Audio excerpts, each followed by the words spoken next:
because of my Dr. Angela Graham-Williams, Here in the city of Kalamazoo tonight. Janine Brown, Here. Jacob Beach, Here in the city of Royal Oak. Sorry, I'm really having some technical problems over here. Melissa Harrington, Here in the city of Kalamazoo. Gabby Dela Cruz, Here in the city of Kalamazoo. Jessica Glenn, Here in the city of Kalamazoo. Deshaun Houston.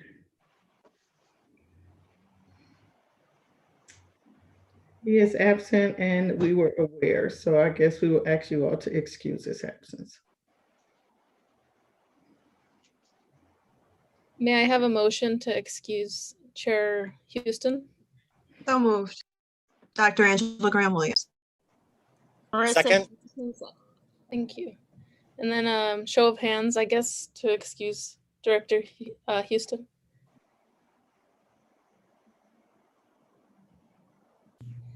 Thank you. And are we all the way through the roll, Director Bonner?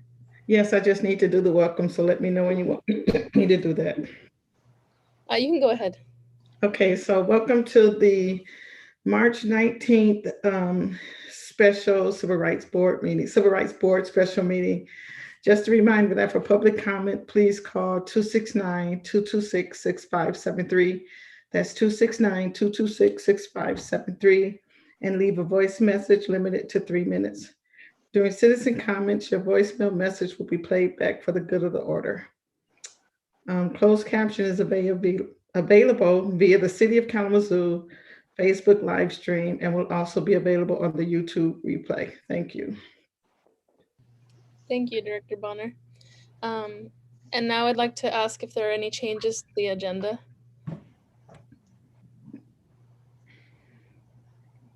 And then may I please have a motion to adopt the agenda, to accept the agenda, sorry. This is Director Motion. Harrington. I move. Director Beach, second. And may I please get a show of hands to accept the agenda? Okay. And now, I'm not sure because this is a special meeting. Are we still doing approval of minutes this time, or do we wait for next time? I think we wait for next time. Okay, thanks. And then Director Houston wanted me to read a statement. Should I do that now before we start? Let's wait to comments, the Okay. comment section.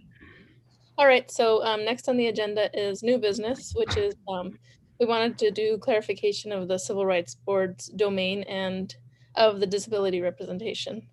Do you want to go ahead and talk about that, Director Bonner?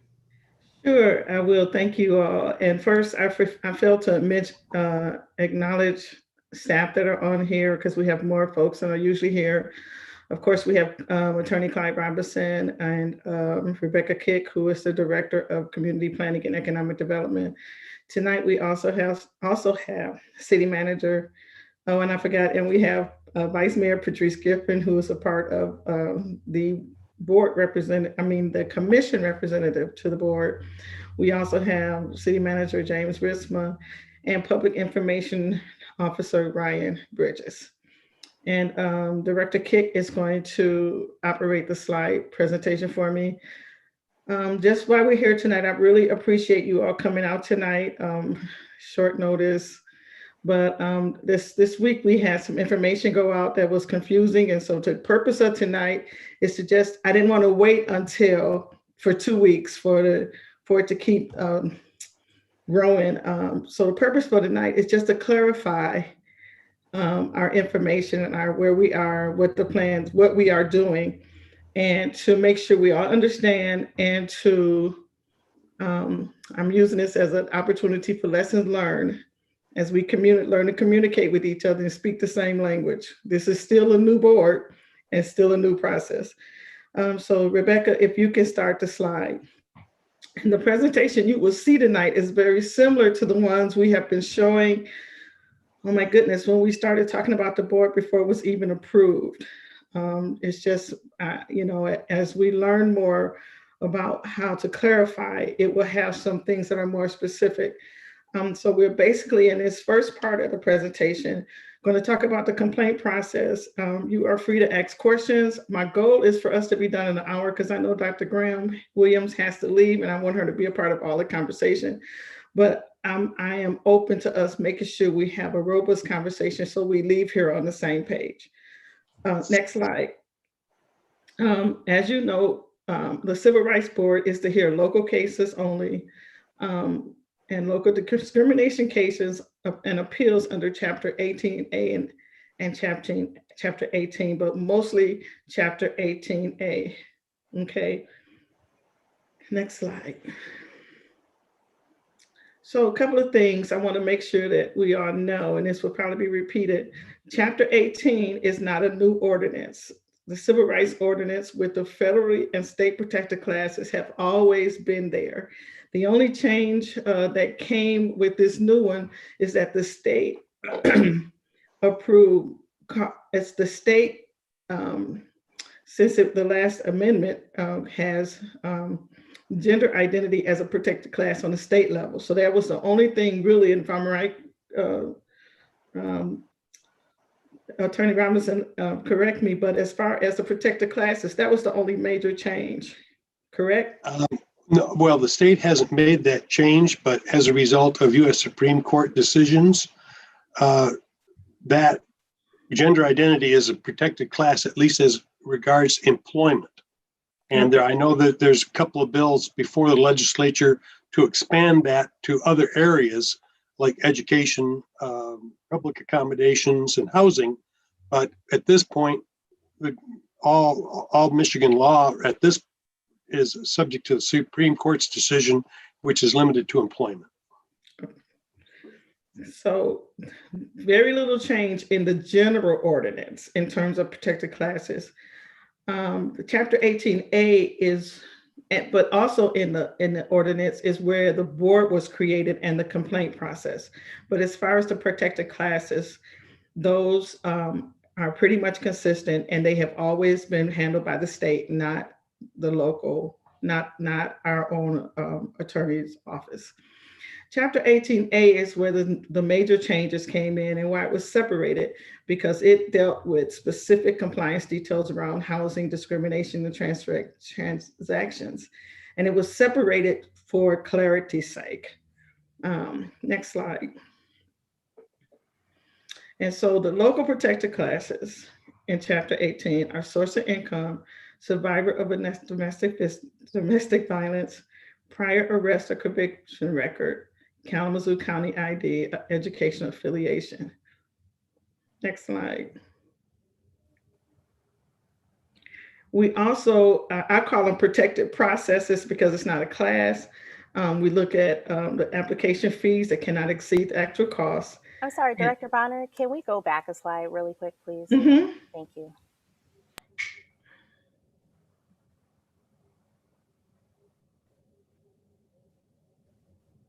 Okay, thank you. You ready? Mm-hmm. Thank you. And you're going to get a copy of this presentation. Yep, I know. I have to write to process. Okay, I meant to say that. I meant to say that at the beginning because I don't want you to try to write it all. Oh, no, okay. All right, next slide. And so this is a protective process that we don't want people being charged and what it actually costs the landlord to screen an applicant. So that's a fee. That's another thing that we are doing. Folks can file claims on. Next slide. This is what no blanket policy when it comes to protective tenants with prior actual evictions or eviction filings. The bottom line is what we've asked landlord and the way the state described it is that they want landlords to slow down and meet with applicants before they decide not to rent based on evictions or convictions. They can no longer have in their applications, we are not accepting folks with evictions and convictions. We want people to slide down and review. Attorney Robertson, you have something to add to that? Okay, I thought I heard you. Next slide. Source of income.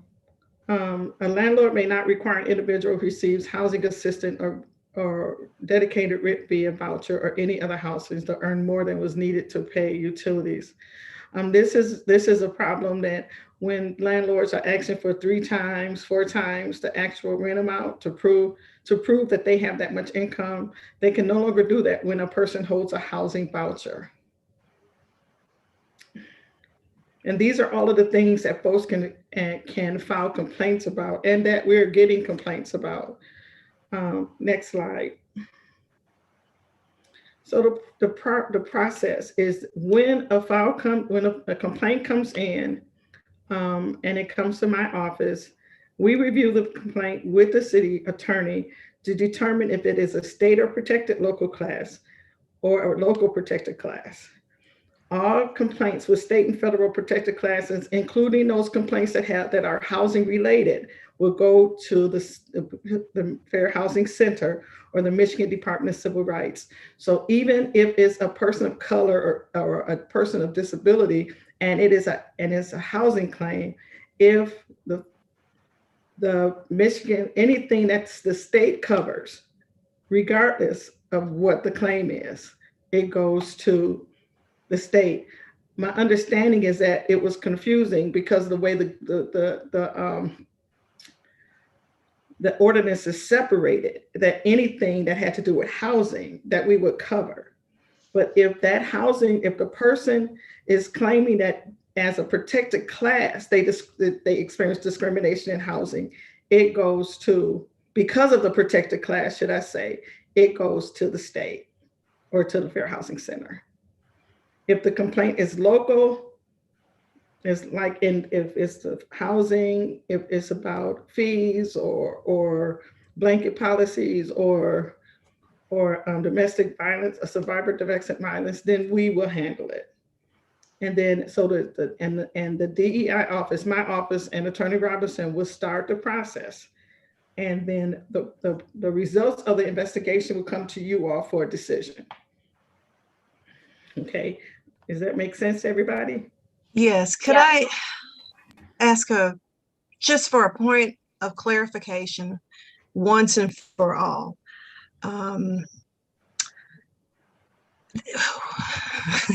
So you're not saying that there are groups of people who are not necessarily protected by our board. It just, for disability, the elephant in the room is that doesn't fall under the purview of our, and I can't say adjudication, but doesn't fall under the purview of this board. Is that fair to say?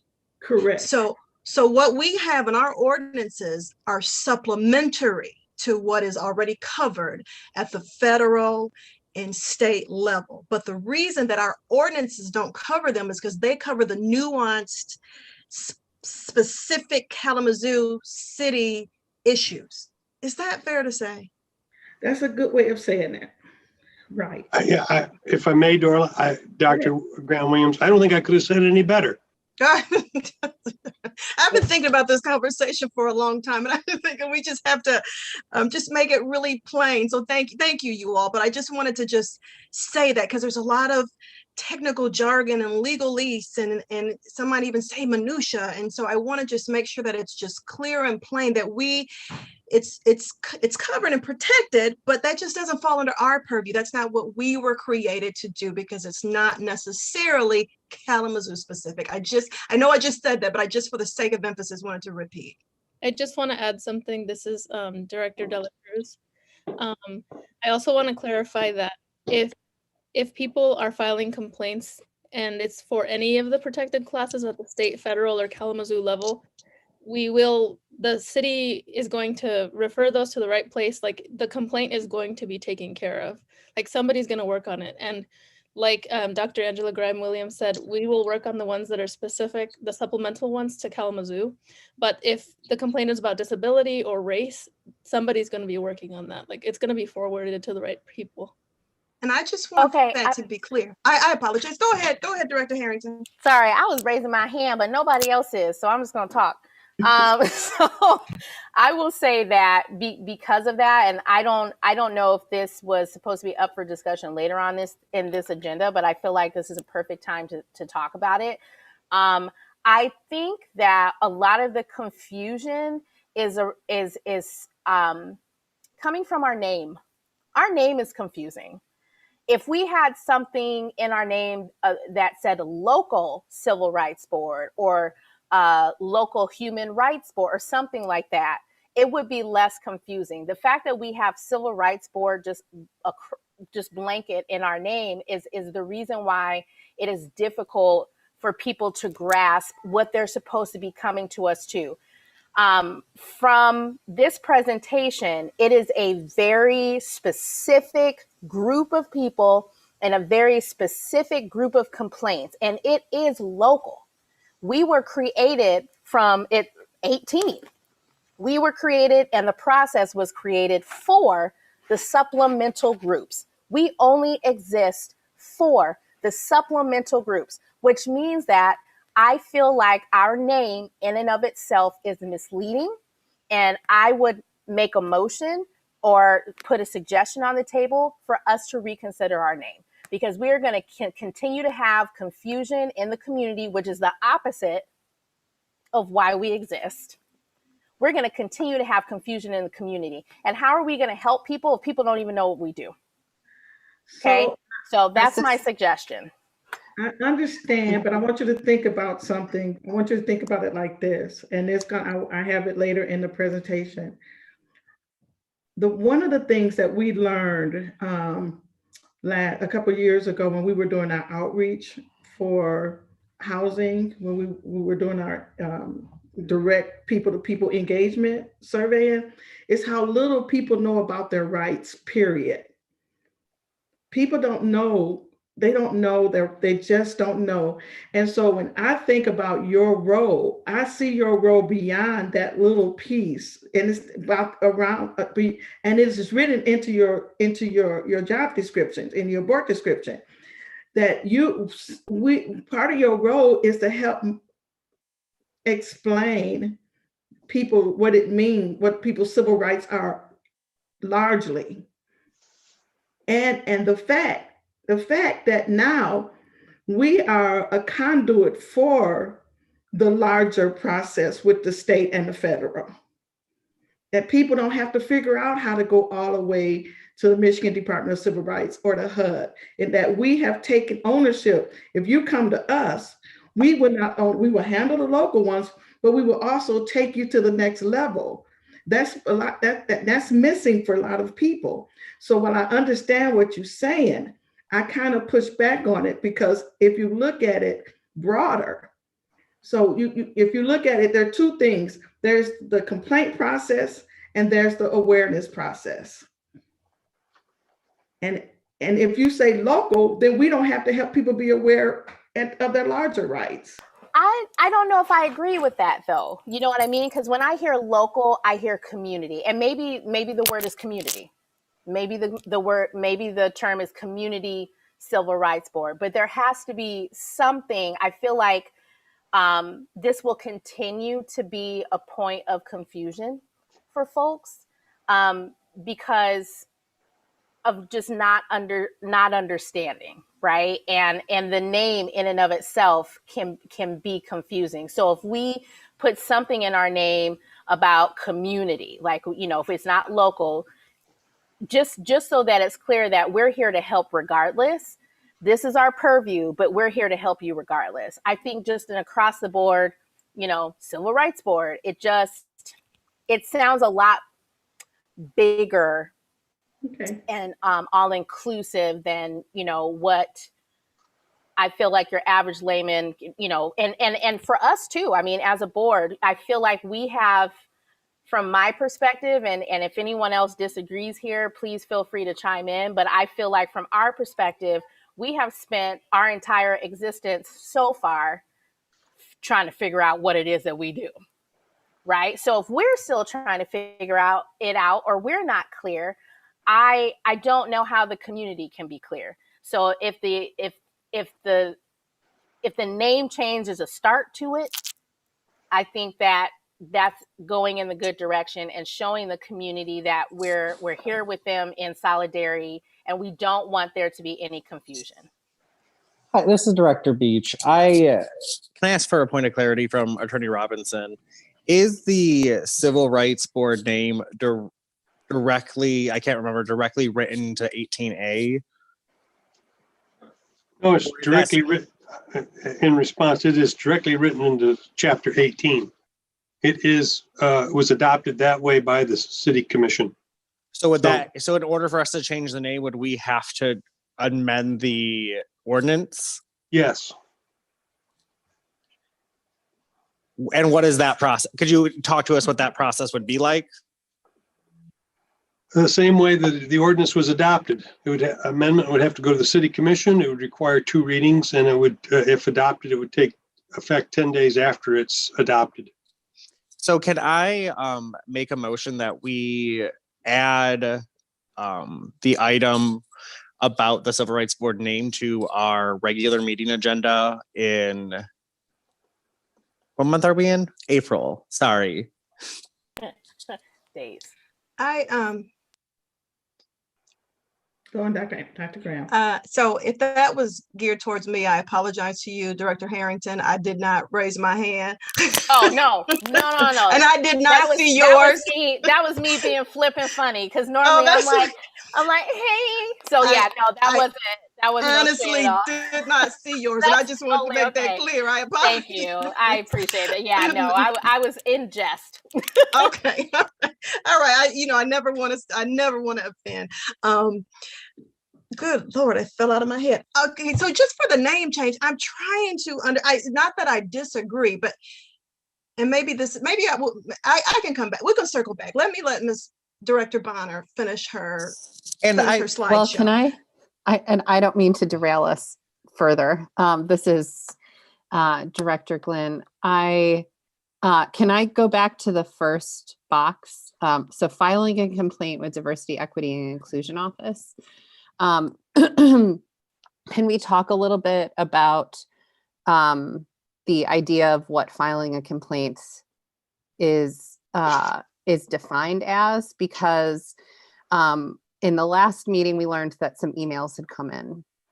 And I know that this has been the subject just about process of filing the complaint, that complainants or potential complainants can call 311. But I would like us to cast a wide and inclusive net when it comes to complaints. And in my perspective, my position is that somebody sending an email that's raising any of these discriminatory practices, somebody who is making a phone call to the city, somebody who is trying to contact your office or the city in any way, that's a complainant.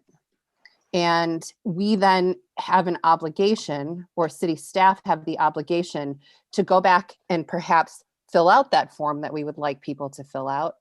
But that is what people are trying to do when they're reaching out. And so I just want to make sure that we are all on the same page, that somebody who is calling and saying, I have experienced discrimination, right, to anyone in a city office, is then being routed to you, Director Bonner, to complete that form or to do whatever, but that we are not using that form in itself as a way to filter out complaints.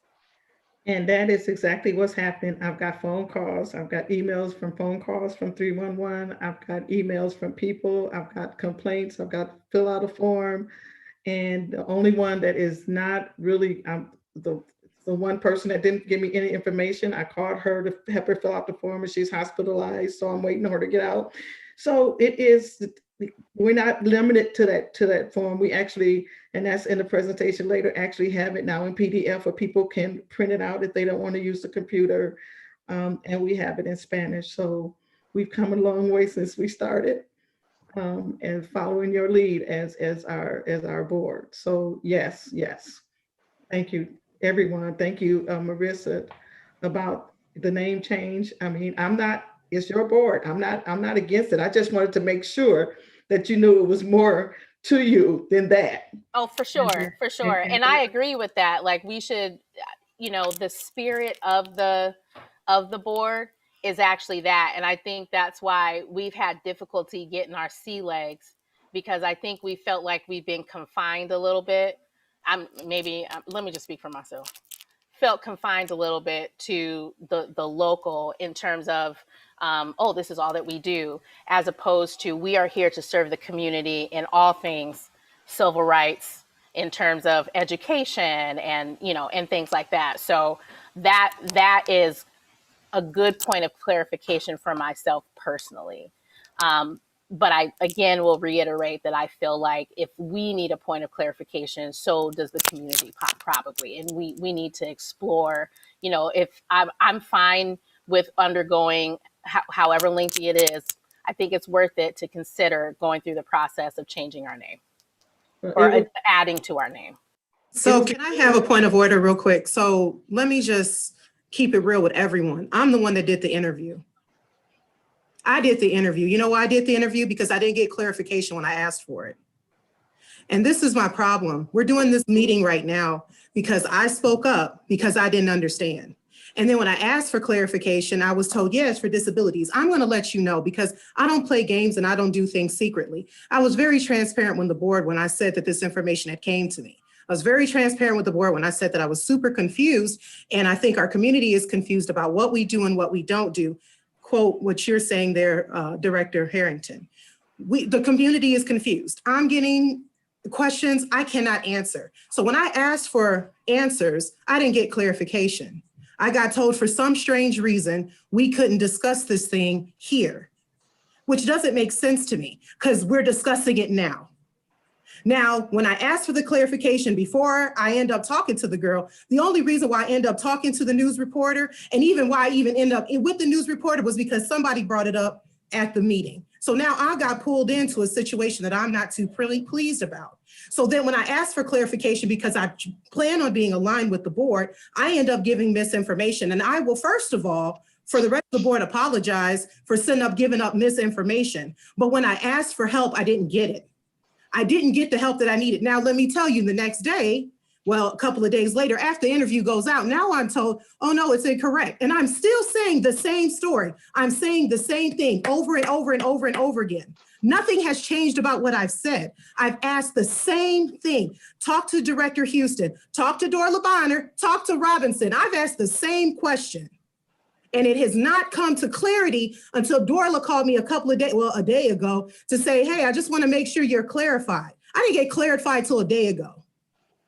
I think that's a problem, especially when you ask for things publicly and it doesn't happen publicly, and that's how it gets messy. So first of all, let me do this because I'm not about blaming anybody. I take ownership.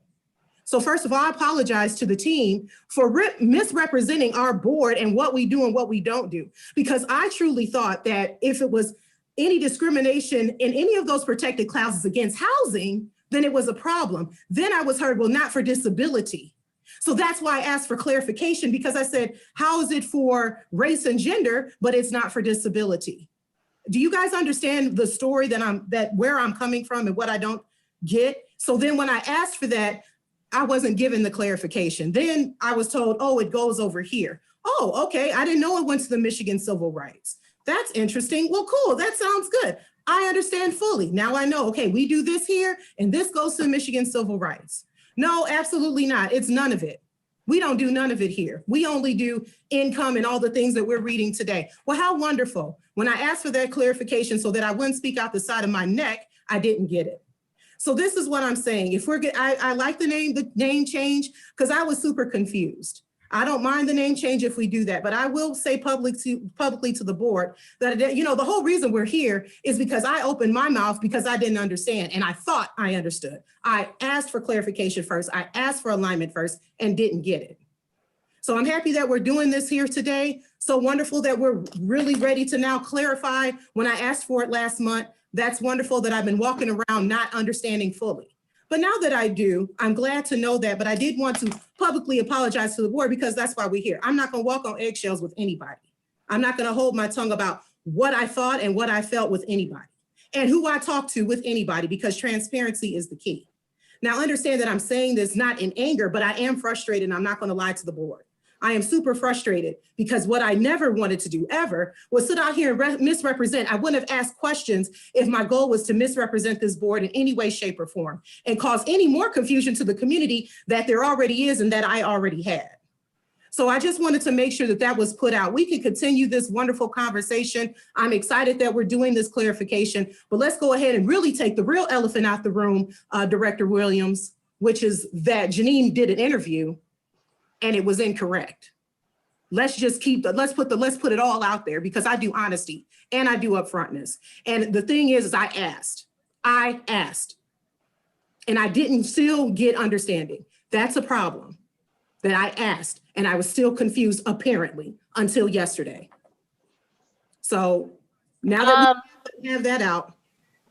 Thank you, Dr. Brown. I appreciate that. I also share your frustration. Partially because, and maybe we can get some clarification on this now.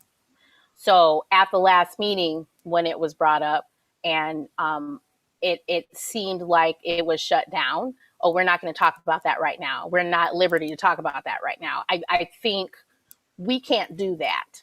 We can't do that. Like if something needs a point of clarification, or there's something that needs to be discussed, that's the point of our meetings. So, to have, we've gone through all these discussions about like what's appropriate discussion between board members, what's not. It's not stuff we can talk about through email. And so there was a complaint that came forward that lifted up these issues or this confusion regarding who we are and what we do. I even brought it up in the last meeting in regards to the sessions that I was sitting on for fair housing, which is why I had the suggestion to do informational sessions in the community, because there were some things that were being said in those fair housing trainings that were incorrect. And so if we say that our goal is transparency, our goal is to inform the community about what civil rights are and who we are and what we do, that starts at meetings and that starts with discussion. So I need clarification on why last meeting when Dr. Brown said, hey, are we going to talk about the complaint as it pertains to disabilities? And then we didn't talk about it and it seemed like it was shut down. I need some clarification on why that was, because as Dr. Brown just brought up, here we are. We wouldn't have to be here right now if it hadn't been discussed. So I just need some clarification. All I can say is that you are both right. When I say lessons learned, we could have had that conversation. Let me explain why I deferred to Attorney Robinson. One of the things that I do know, and I knew it was going to the media, and we were still trying to, it was just complicated from our end. And the way I was thinking about it was when things are, and because it threw me off, because when my thought process and my training is, if something is illegal, like if it's with an attorney or something, we don't talk about it publicly. And that's where my brain went, because of this whole media thing and about how many other things were connected to the whole media thing. And so I deferred to Attorney Robinson, because that's where my brain went, because that is my training. If something is going to another place, talking about it publicly, it serves as a disservice to all of us. And I'll let Attorney Clyde explain why that was my I'm taking ownership of my response. I'll let Attorney Robinson explain his response. Thank you, Director Bonner. I appreciate that. Thank you. Thank you, Director Bonner. My advice at the time was not to discuss it. And I said you could if you wish, but my advice was that you not. The reason for that was the nature of the complaint was basically aimed at Director Bonner. We don't, I guess, air our dirty laundry in public. If there's a complaint against an internal individual, it's handled internally. I was not going to play into the complainant's gamesmanship by trying to make an issue out of the fact that the allegation was that Ms. Bonner and her department didn't recognize disability as a protected class. That is wrong. And despite both Ms. Bonner and I telling the reporter that was the case, we got that news article. And which is unfortunate because it plays into the hand of the individual who is making the complaint against Ms. Bonner. And I did not want to have that issue discussed by this board because it really wasn't at your level yet. It would have been prejudging or perhaps causing things not to work out to the defense of Ms. Bonner. And so that was the rationale in terms of legal advice, that there's some things you just don't discuss. When the city gets sued, I tell the city commission, I let them know what's happening, but I say, don't comment to the press. We will handle it. We don't try our cases in the newspaper. We don't try our cases publicly, except in the forum where they're supposed to be tried, that is in court and through those processes. And so that's where I went as a default, given the nature of this complaint. It was being aimed at our director. So this is Director. The individual who's made that complaint. We got too many people talking. Hold on. Let me finish. The individual who made the complaint has gone so far now as to make a complaint with the Michigan Department of Civil Rights. So we will be defending that complaint in that forum. So I want you to be clear why I gave you the advice that I did. So this is Director Beach, and I want to thank. Janine had her hand up first.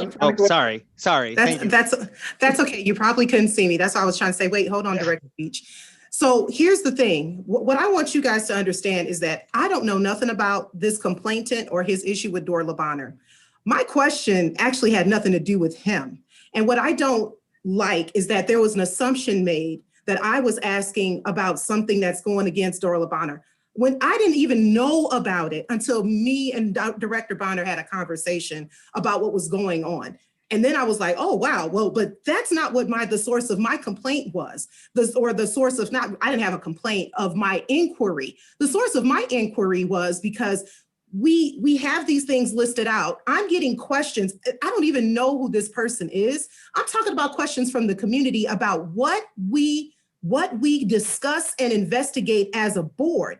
I only use that because I said, hey, and just talking about that, using that as an example, not knowing anything else. I just wanted clarification for for disabilities and things like that. Could we just clarify with the community, because we're called civil rights, and people think that we're going to hear housing discrimination cases, which I'm telling you, I fully thought that was included for housing. I hope that we understand. I'm thinking that race, gender, disability. So I was asking for clarification about us and what we hear so that I can move forward. But that didn't happen because of another situation that had nothing to do with me.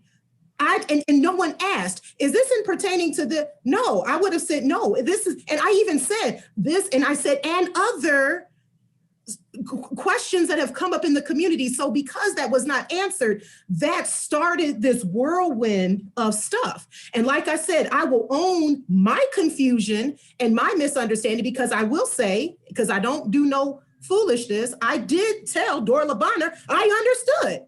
She assumed I understood. I assumed I understood until yesterday, which I had a very frustrated phone call with her. I'm not against her. I appreciate her, but this is where it is. When we don't ask questions, when the assumptions happens, and like you said, I appreciate what you said, Director Bonner, lesson learned, but there was assumptions that were made about where my inquiry was coming from. I don't know nothing about this person. My question was understanding us. And when I didn't get it, and when, because of this secrecy, now that makes me think, oh, is there something going on? And that made the community think, is something going on? And then that made this, this reporter interview me. And I was like, well, this is what I understand. So this is where I think the problem comes in. So if we as a board could build some trust and just have I'm not saying going into an investigation. I get that. What you're saying right now makes sense. It's clear. I get it. I appreciate you, Attorney Robinson, but I still think an assumption was made about where my request was coming from. And that's where the problem started, because no one asked Janine, why do you feel you need this? Well, I said, well, here's how I understand things, but it was shut down. And then that was it. So I just want to make sure that we all understand. Like I said, I will apologize for me, because if I misrepresented, which I did, I will own that and apologize to you and the community for causing any more confusion than there already was. This is great, but what we're doing right now is what I was asking for. Now that I have it, Janine can move on. Janine is clear. Janine can shout from the hilltops what we do and how we need to move forward. But I just think that, again, I just want to put that point of clarification that I understand that there was another situation that doesn't need to be discussed publicly. I totally understand that because it's a personal situation, but I am asking about us. And that's what I needed. So I just want to make sure that was clear. I want to make sure my intentionality was clear. I don't want to be unclear with you or anyone in the community. And I hope that comes across and it resonates and we can all move forward. I want to appreciate the continuance of what you're doing with us, Dora Labana, for educating us and educating us again, maybe just Janine again, whatever it is. But I'm just saying, I definitely appreciate it because, like I said, this is where the problem is. So hopefully that's clear to everyone. Thank you. This is, thank you, Director Brown. And I think you're right when you come to assumptions, because I will be fully transparent. I also assume that that's where the question was coming from. And to Attorney Robinson, Director Bonner, thank you for sharing those answers. But I think, Attorney Robinson, if that would have been your response of, unfortunately, this is in relation to a direct person and we don't discuss that until we do our investigation, that transparency in that answer would have caused Director Brown or to provide some clarity or to ask the question. So I thank you for your transparency now, but it would be nice moving forward if that transparency of just saying this complaint is about an internal staff member that we is not appropriate to discuss right here, opposed to, well, you can discuss it, but I advise against it. Because it does shut down a conversation. And again, to Director Bonna's point, lessons learned. I think this has been we are all learning but I think that is what we are looking to do differently on this board, is have that level of transparency and build that trust so we can have these conversations. And we understand that not all conversations are appropriate for a public forum, but I think we need to know that it needs to be clear communication. And I think that's where the breakdown was, and it wasn't. So I thank you for sharing that now. And I hope moving forward, we can start from there. Dr. Williams. I actually think Director Glenn was on the line ahead of me. It's fine, because my point is maybe taking us off in a different direction. Go ahead, Dr. Graham-Williams. Okay, this is Director Graham-Williams. To be fully transparent, for myself, and just to give you a little bit of my vantage point, I've been traveling. My daughter had this award in Alabama. I've been back and forth. And so I got all of these emails. I've been disconnected at one time, the one from Director Brown, and the one from Director Dela Cruz, and the one from, and I read them in a collapsed, skimmed them on the plane. And so I really took Attorney Robinson's comment completely different, apparently, than everybody else's. I'm on another board with the city, and I try to almost all of the city commissioners' meetings. And when there are comments, just from my vantage point, when there are comments, citizen comments, sometimes they're 20, sometimes they're 40, sometimes there's so many that you're there all evening. And so it is not the position for the boards that I'm on that we really are able to respond to any of them, because we have to get through them and then we process them and we take them home and we chew on them. And that's a psychologist in me. And then sometimes we ask for them to be put on the agenda for the next time. So when Attorney Robinson said, this isn't the time, I missed this entire issue about not being transparent and feeling like it was the disability or was a complaint against Director Bonner. I thought it was more professional development for us as a board, that this is not the time necessarily to respond to citizen comments because it's a slippery slope. And as the board grows, we will get so many that you just cannot discuss all of them as they come in. So I just wanted to speak to that part with protocol with Attorney Robinson, as I'm hearing all of this, and again, I've been out of the loop. Should we be in the practice of responding to citizen comments on the spot, no matter how incendiary or benign they are?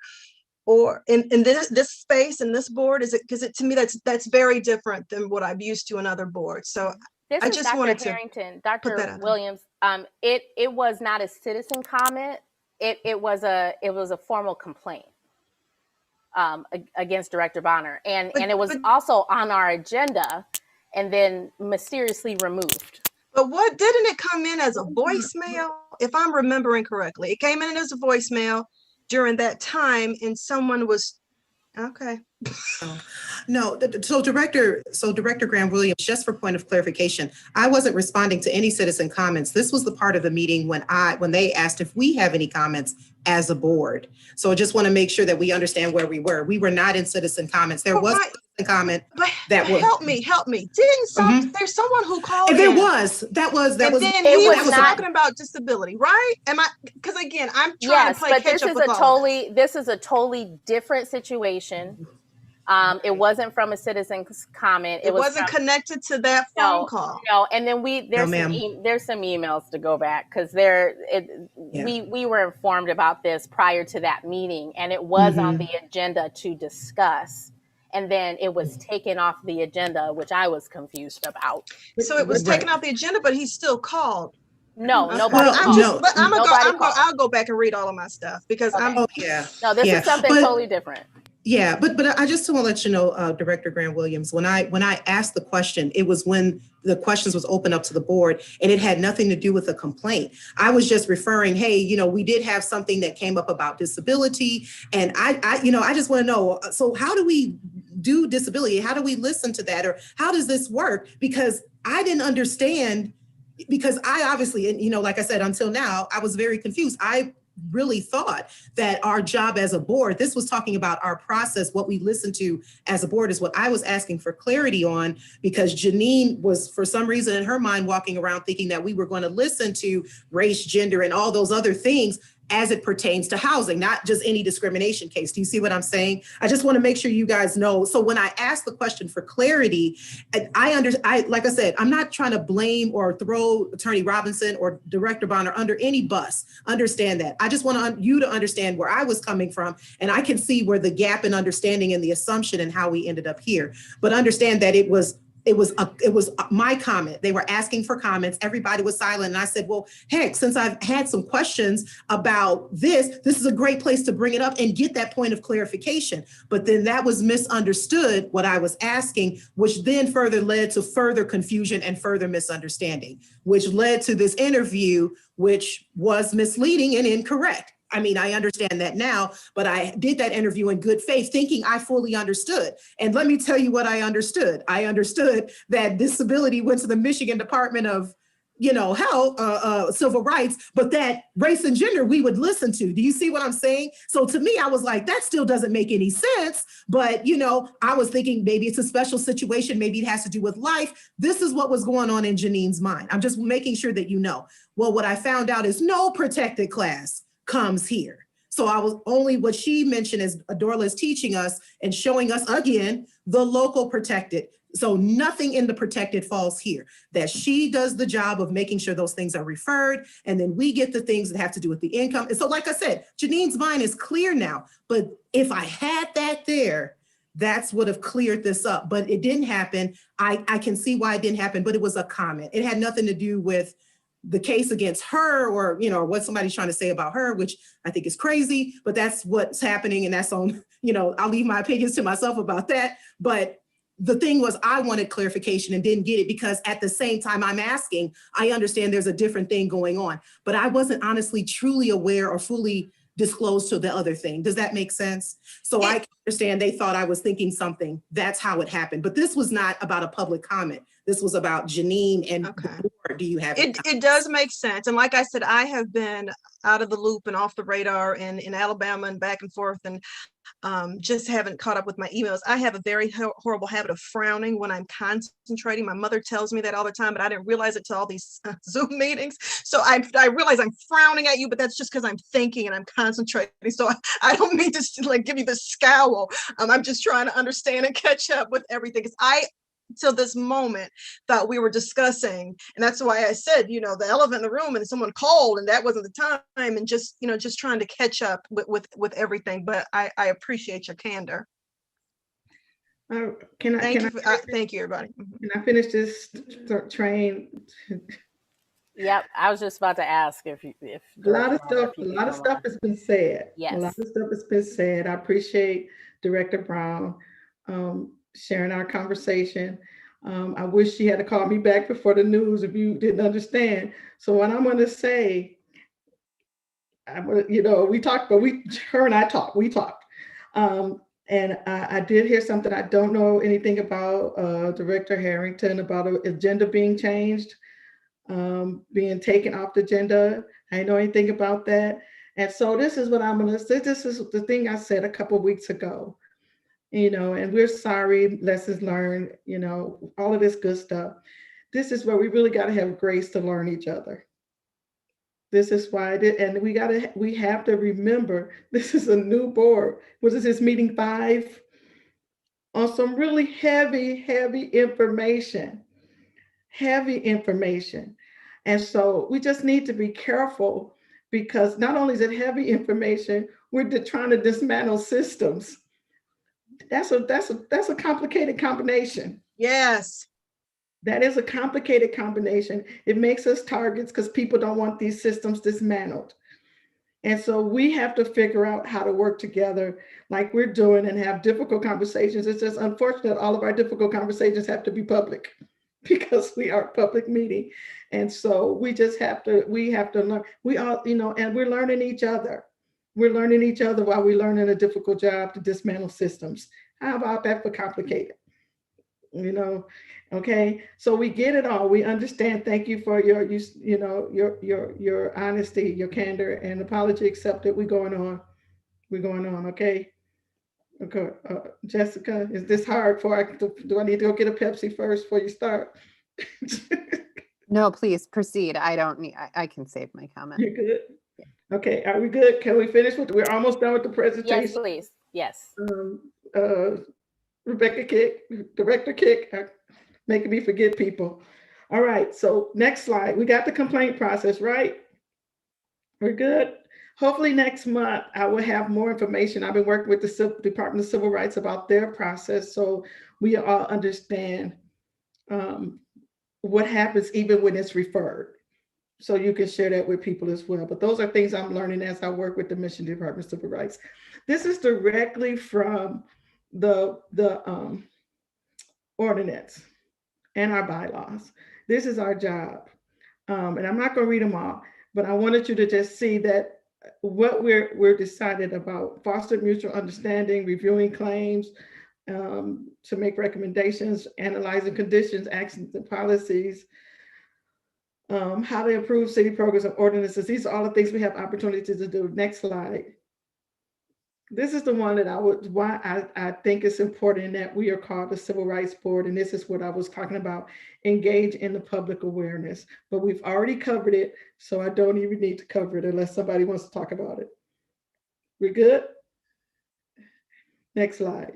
All right, any more discussion about the process? Because the next part of the conversation is about disability. And it's a lot of that we've covered too, but we also have a group of citizens watching that need clarity. There are other things that have been asked. So we're good? Let's continue. Yes. I wanted about the process. I know this is Director Harrington speaking. I know that we have talked about this before a few times, extensively at times. I just want to go on record as strongly advising that first step in the graph, where when the complaints come in, I still strongly feel like one of us should be a part of that for transparency purposes. I'm just going to keep saying it until y'all get tired of me saying it and we fix it. But I know that we don't handle all of them, but it's kind of, I think this has led to the confusion too. It's kind of difficult to be a part of a process that we are being told that we need to educate people on, but only this part of the process we're involved in if it has to do with these special classes, special groups. As a board member and as someone who, as Director Brown has already stated, as those of us that have to champion this ordinance, educate the public, and you just said, engage in public awareness. How can we engage in public awareness if we're not aware of any complaints coming in at all, unless they have to do with our special group? So I just want to continue to say that I feel like maybe one person on the board, if we're concerned that maybe it's the chair of our board, but if we're concerned that too many people will be a part of that initial receipt of complaint, then maybe it's just the chair, or someone else that's appointed. But having that transparency with the board as at that initial complaint process, I'm strongly encouraging and advising.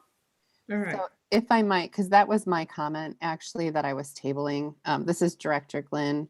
I agree wholeheartedly, and to all of the points Director Harrington made, and will say that part of the asset of this group and an advantage is that there is a certain level of community trust that things have the potential to change because we exist, right? Because this is a different way of doing business. And frankly, I think the fact that we've come together and tonight and had this opportunity to just talk about process and learning on our feet in this way is different, right? It feels different. But I would recommend actually having the chair and the vice chair as part of that initial review process, who are alerted immediately to the fact that a complaint has come in. I think it would lend to the credibility of the process. And since we've already established that we're not the arbiter, we are not the investigator, nor are we the arbiter. And we are getting information once essentially the case has been closed, right? The investigation is over, the case is closed. And at that point, make a recommendation to the city manager. So I do think that there needs to be an active role of the board in the investigative process. I think that starts with how the complaints come in, and that we really should consider putting this on the agenda for the next meeting if we're not going to make a formal motion tonight. But my recommendation is both the chair and the vice chair. Thank you. Duly noted. Dr. Could Brown? I ask a very quick question, speaking in the same vein? Vice Mayor Griffin, you're the architect of this process and this board. It was birthed out of your experiences and just this passion that you have for this work. And we've had a lot of discussion and dialogue about the process, just as Directors Harrington and Glenn have just talked about. And I was wondering, do you have any preference or thoughts as to when the board becomes acquainted, if you will, with the complaints? I would really be interested in hearing how you felt about it, if you're so willing to talk. This is Vice Mayor Griffin. Thank you, Director Williams. And just as a reminder, this board was set up for the commission liaison to just be that. So I appreciate you asking for my input, although my input, does not have any bearing on what you all decide. But I support the sentiments that have been lifted up in the board with respects to having a chair and vice chair be involved from the initial, from the onset. I know where you are coming from with this, from a place of trying to establish, restore community trust, as well as be informed in the process. And so that makes complete sense to me. This board was created to have a board be empowered, right? And not have it be led by city staff or anyone from the commission, even myself. So I am supportive of what you all are trying to do. And with respects to the name change, I'm supportive of that. When we first started working on this, it was called the Human Rights Commission. And so once we turned it over to city staff, it changed into the Civil Rights Commission.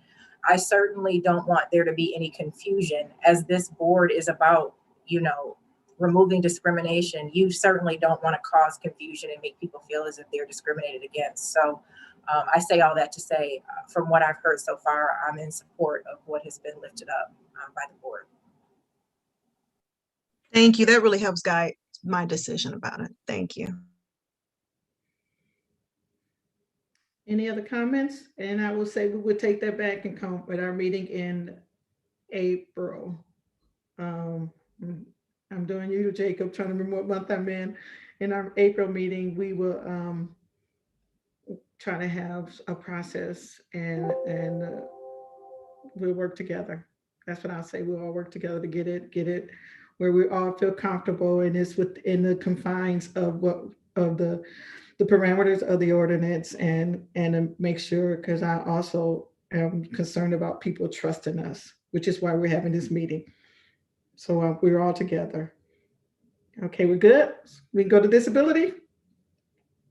Okay, next. So in transparency, the claims that are going out in the community is that that the Department of Diversity, Equity, and Inclusion are purposely leaving out, excluding disability from our work, and that there are no folks with disabilities on the board. And so these are the statements that we've been making. This ordinance has been around a while, and disability was always included because it is a federally protected class. Nothing has changed it other than the support from the city in filing claims. As membership of the Citizens Review Board, it is intended that we are diverse, but no specific seats have been identified as requiring an individual who identifies with any specific protected classification. There were some goals, like folks with some experience, but not in terms of specification. I will say those of us that were on the committee, I was the staff support, commissioner, the mayor, the vice mayor, and Commissioner Jean has worked really hard in reviewing applications to ensure diversity on the board. So that's how we got the board today, with those intents. Next slide. Members are not disclosed to require if they have a disability. We are not asking you to tell us that if you have a disability, but I talked to the disability staff to ask her how to answer this question. Her answer is that approximately 80% of disabilities are hidden disabilities. So if 1 in 4 people have disabilities, more than likely there is someone with a disability serving. But we are not going to ask you all to disclose your personal situations. And lastly, and this is the other thing that we have been saying in response to this, the city of Kalamazoo is undergoing an assessment, and disability, among other protected classes and issues, are items that are being highlighted during that assessment. And so the goal is, through this assessment, if we are missing something, hopefully we will find out. That's the goal. Next slide. If a person feels they have been discriminated due to disability or for any reason when applying for city services or programs, they should file a complaint. And it is important that the complaint be specific about what program they feel that they were discriminated against. There are a lot of things happening in the city. There are a lot of programs internally, externally, cross-contaminated with other organizations. In order for us to become better, if we are not treating folks equitably, we need to know specifically what department, what program is the allegation is against, so we can work toward improvement. So this, and that's it. That's our response to the disability question. Any questions? I don't have a question, but I have a comment. First of all, thank you for clarifying what has already been out for public knowledge multiple times in the community. So I thank you for that. Thank you for taking the time to do this. And this is specifically in regards to some comments that were made in the article in regards to there being no representation of anyone on the board that has a disability.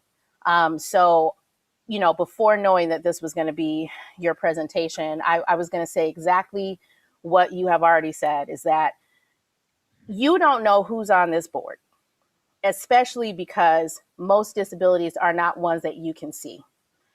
And I'm saying this as a person who is the mother of someone with a visible disability and is special needs.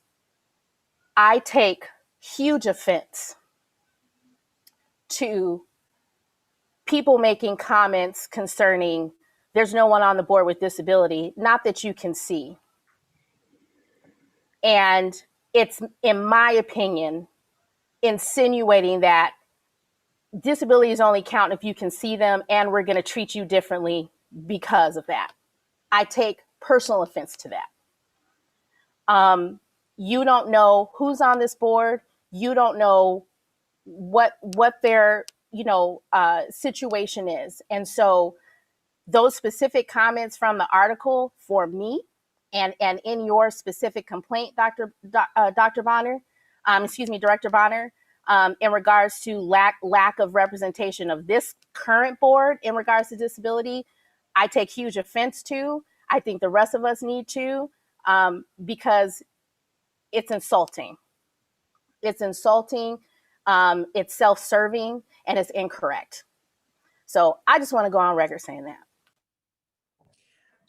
And Director Harrington, I want to say that I definitely resonate with you, because I'm also a mother of a child with disabilities. So I find it very interesting. Now, I didn't know about the rest of the article. Like I said, I didn't see it all till I was only asking my questions about what we do on the board, which was incorrect. But I didn't know. So when I read the rest, I was like, oh, wow, that's pretty messed up. So let me just say, I don't support any of those comments. I don't know who they come from. And again, that might be pertaining to that other situation that, again, I was not privy to.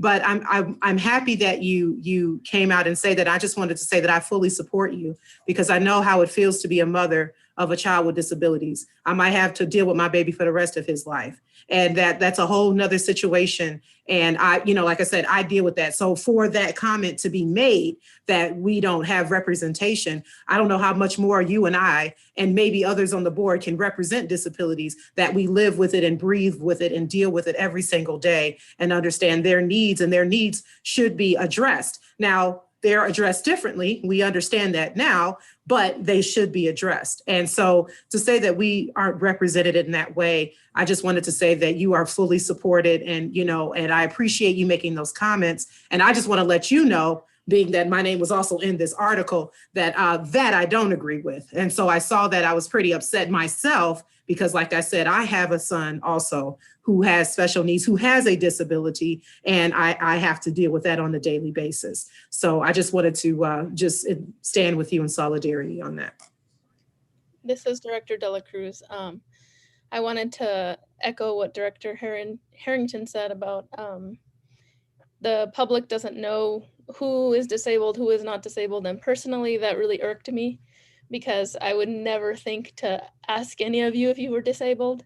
And it is a facet of diversity. And I'm glad that the public cares about that. But just speaking for myself, when I read that article, I got a sense that it was coming from bad faith. And this is in response to what Director Harrington said, is all of this information is public. Any point of confusion for a reporter would be easily clarified if they just went and read or watched any videos. I mean, like, any point in that article you can clarify by looking at the ordinances. So it kind of seemed like there was this train that was in motion already that was driven by bad faith, in my opinion. I don't know.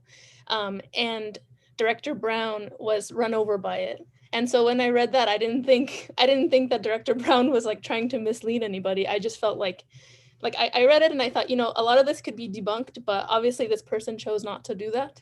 And so that led to the confusion with the public. And like I said, I do think I am glad that people in the community really care about representation.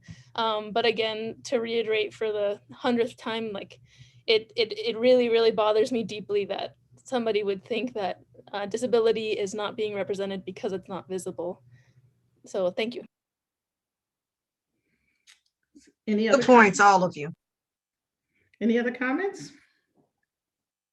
I want to ask a quick question. Attorney Robinson, should anyone from the press reach out to us over this very obviously incendiary issue? What is your recommendation at this point? I think that what you've said at this meeting should be the final word. My advice is you can do what you want. My advice is that you don't have any comment beyond what was said at this meeting. Because I think the statements in particular of Director Brown and Director Harrington were eloquent and on point. And I will also add that I was advised by the Disability Network that they were also interviewed for that segment, and their portion was not shared. So, I mean, just so you know the whole context. So, and this is what I'm saying. You can stop the PowerPoint, Rebecca. I just want us to be careful and mindful. When you dismantle systems, things happen. When you are working, whenever you're trying to do something good, stuff happens. We have to learn each other and work together so we can be together when stuff happens. That makes sense. None of us are going to be perfect because we're all learning. And I'm not going to talk too much because I really have a lot of thoughts, as I'm sure you know I do. But I'm grateful that our city manager is here. And if you wanted to share at this time.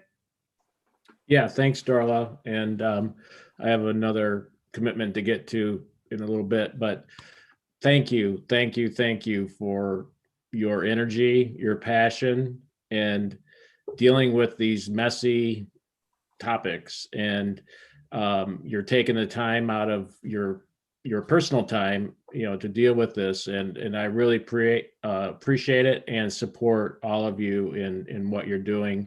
I also especially support Darla Bonner, as she indicated. This is sometimes feels like it gets personal, and that's hard to deal with. So we gotta give each other grace and stand up for each other when right is right, and when wrong is wrong. We need to deal with that too. So again, I just appreciate you all and support the work you're doing. Thank you. Thank you, City Manager. And I also brought Ryan Bridges, who is our Public Information Officer. We have one thing to talk about, but I wanted him to just share his thoughts on how we should handle it when we are asked by the press. This is new for us to have a Public Information Officer. We are not censoring anybody, but if he can help. He helps me answer all my questions. So hey, thank you again for you all, for allowing me to join you all today. I'll just be very brief. I think kind of like Attorney Robinson mentioned, I think the comments of the board members were very powerful and in line with the direction that we should just move forward. But I just want to reiterate that, our goal is to always be on the same page, especially when we're communicating with the media and or the public. And we just need to, if there are opportunities or if you are reached out to, please feel free, to forward or just reach out to me to help in any way that I can. And I think it's going to be critical moving forward that we kind of try to identify a main spokesperson for the board for public purposes. And we can, work collectively to develop that process so that so let me take a step back. Always feel free to reach out to me, but I think in an ideal situation, it would be such that if you all receive a media inquiry, run that up to whoever the identified person is. And obviously I'm not a member of this board, but I view that as likely the chair of the board, just so that we can ensure that everybody's on the same page. Everybody, knows, hey, this inquiry has happened. This interview will or won't be happening. And we kind of proceed that way. But again, that's just a suggestion for me. And again, I'm always here to help.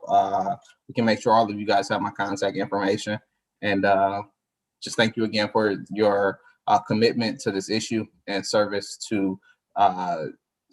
and your attempts to improve the experience for everyone in our community. All right, thank you. I do believe that is it. Attorney Robinson, Vice Mayor, if you all have something from, or Rebecca Kick, Director Kick, if you have something from the staff perspective or leadership. If to the degree that I maybe misunderstood the inquiry of Director Brown, I apologize. My recollection, once Dr. Graham Williams, there was a public comment from an individual who was, I think, talking about disability. And then when the director asked her question, I put the two together, and that was an assumption on my part. Me too, absolutely. I apologize for that. I did the same exact thing. So I was really confused on tonight's meeting. Thank you for saying that. Rebecca, Director Kick, Vice Mayor. I just wanted to say quickly that I look forward to working with all of you on the next steps, whether that's the process of amending the ordinance or, whatever I can do to support in that capacity is certainly where I want to be able to lend my capacity and my help. So I look forward to it. Thank you. This is Vice Mayor Griffin here. I just want to reiterate what was already said here, that I support the comments that were lifted up about the completely inappropriate nature about assuming what disabilities people do and do not have. Thank you all for speaking up out and against that. And I just want to say I'm proud of this board. This is new. It's a lot of work, but everybody's here for it. You're not biting your tongues and you're speaking your truths and what needs to be done. So I am supportive. Thank you for this work. Thank you for, calling this meeting. And I just look forward to the transformational outcomes that are going to happen in this community that won't come from doing the same things and expecting something different. So thank you. Thanks, everybody. If no one else has another comment for this section, I'd like to I apologize because I have to run. Could we put the media spokesperson as an agenda item for our April meeting, just as Mr. Bridges recommended for us? I was just going to ask that. And I apologize, everybody. I'm 20 minutes late to another meeting. Yeah, definitely. I wrote a note down already. I got it on there. Good night, everybody. Good night. Thank you. So if there are no more comments, I'd like to ask IT for citizen comments. Yes, we do. And actually, literally in the last 30 seconds, another one came in. So we have two at this time.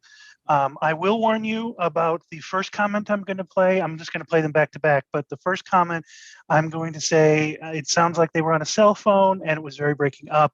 There are sections that are not intelligible, but I'm still going to play it anyway because there are sections that are, of course. So just a warning on that. And then here we go. One moment. Share audio. Good evening. My name is Stephanie Hoffman, and I live on the Kalamazoo. I am the co-chair, along with Toby Hannah-Davies, of the IBTRHC Housing Task Force, who is a huge supporter and key partner of the ordinance. It's important of having an component from all sectors.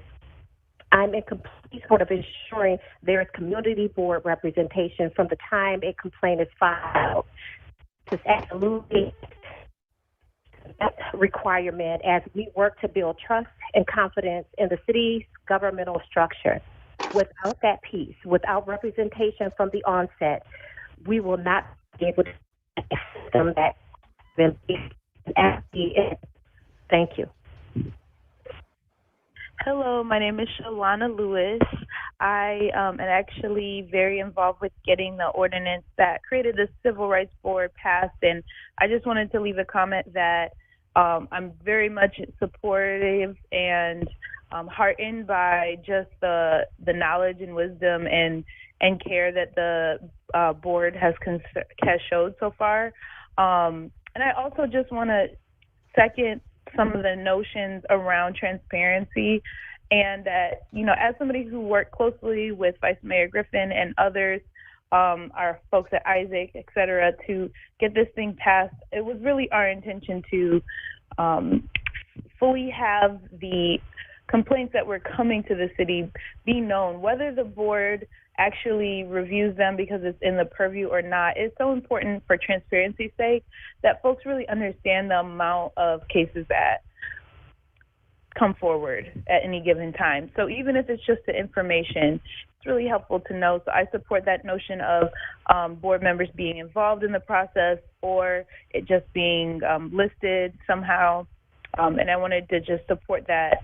You know, you all are doing some difficult work, and I believe that there are many that did not want to see this board come to be. So I just wanted to show my support. Thank you all so much. And that is it at this time. Thank you. Now we can move on to see if anyone has any miscellaneous comments. Oh, I want to read the chair's message. I forgot. Sorry, everybody. This is his message. And he couldn't be here because he was on a flight.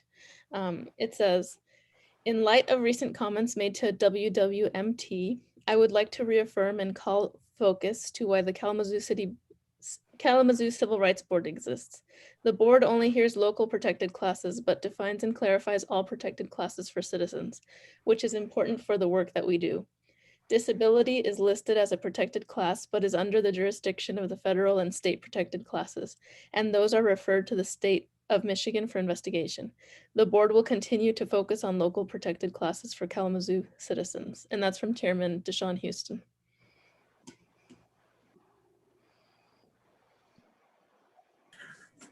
This is Director Brown, and just in response to that, I thank Director Houston for saying what he said. I also want to, like I said, for the rest of the board, I like the idea of having a spokesperson and moving forward with that. And I'd love to hear the support of our community and in the comments. But I just wanted to make sure that, you know, as we move forward, you know, let's continue to ask questions more and give answers less, right? And I'm not saying that just for saying that to you, I'm saying that to me. So ask questions more, give answers less. And so, because I think it's very important that we continue to work on our alignment, continue to make sure that we are one voice and that we represent the purpose of this board fully as we move forward. So I just wanted to make sure that you all know. And also, I do appreciate your support and even, you know, accepting this very public apology from my end, because, and thank you. I also wanted to mention, thank you, Attorney Robinson, for giving me that apology as well, for not clarifying and for taking ownership of that. That says a lot to me, that we can admit mistakes. I will be the first to always admit mine. Thank you, Attorney Robinson, for doing that. That was very meaningful. And I just really, and I agree with Director Bonner. Let's continue to move forward. Let's continue to learn, and let's just continue to do better. So thank you. I want to respond to Director Brown and just highlight, I think what I'm hearing is it does sound like a lot of people are taking responsibility for what they've said and done. And I hope that we can continue that way. And I think that it's a good time to highlight that, like, we need to constantly be aware of our own egos. And I hope that I can move forward, making sure that I'm not making decisions or saying things based on like making myself feel good or look good. And I think that so far, this foundation or this learning process, this special meeting is showing that we're all capable of like questioning ourselves. And I hope that we can continue doing that moving forward.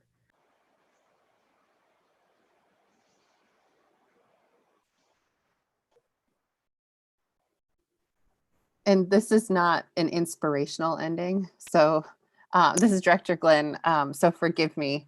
It is a very lawyerly one. And I just want to put on my lawyer hat right for a moment before we end and leave the community with an understanding of why it's important that the city refers these complaints to the appropriate adjudicative body, right? Whether that is the state civil rights department or another body. And that is because there are very important rights and remedies available to people who have faced these types of discrimination. And there are statutes of limitation, right? A statute of limitation is the time frame you have to bring a complaint in order to seek redress and in order to find a remedy there. And if you don't do it within very specific timeframes, depending on what that type of discrimination or that complaint is alleged, you lose that right. And so I hope that we are very, very clear in our process about the necessity of timeliness when if we as the city receive a complaint that is not addressed or is better addressed by the Michigan Department of Civil Rights, that there is an immediate referral. Because what we know too is people who have been discriminated against don't necessarily pick up the phone immediately, right? They may be months into their claim.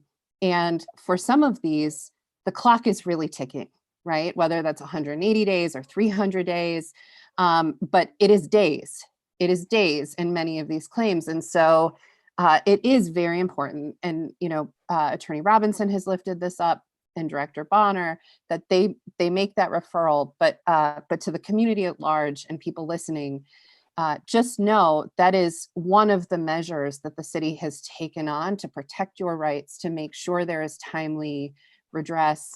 But that, if you've suffered discrimination, please come forward and please make your complaint, because that clock is ticking. So not inspirational, but just really felt like that had to be put out there. Thanks. Thank you. I have a question for Director Glenn or Attorney Robinson or both. I know that for our supplemental classes, the statute of limitations for filing the complaint is 90 days. Does that differ from the one for the state and federal statute of limitations? I feel like people should know that. Yeah, yes. Our local statute of limitations, if you will, is 91 days. That was done for two reasons. Number one, so that the complaint is rather contemporaneous to the actual event, because people's memories get a little fuzzy if you have a long period of time. So we wanted something that we could, if we're investigating it, be very contemporaneous. The other thing, as Director Glenn, if it's not within our purview, that 91 days is well within the ticking clock at the state and federal levels, so that we can forward them on. And it's not to say that if somebody's, comes in at the 95th day and we'll still forward that on, but that's the whole point of coming to us, and we can get it to the state, and you're going to be well within those statute of limitations.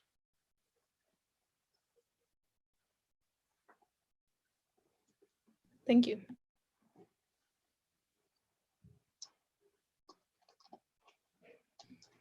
If there are no more miscellaneous comments, I'd like to move to adjourn our special meeting. So moved. Thank you, everyone. Thank Thanks for coming on Friday night. Have a good night.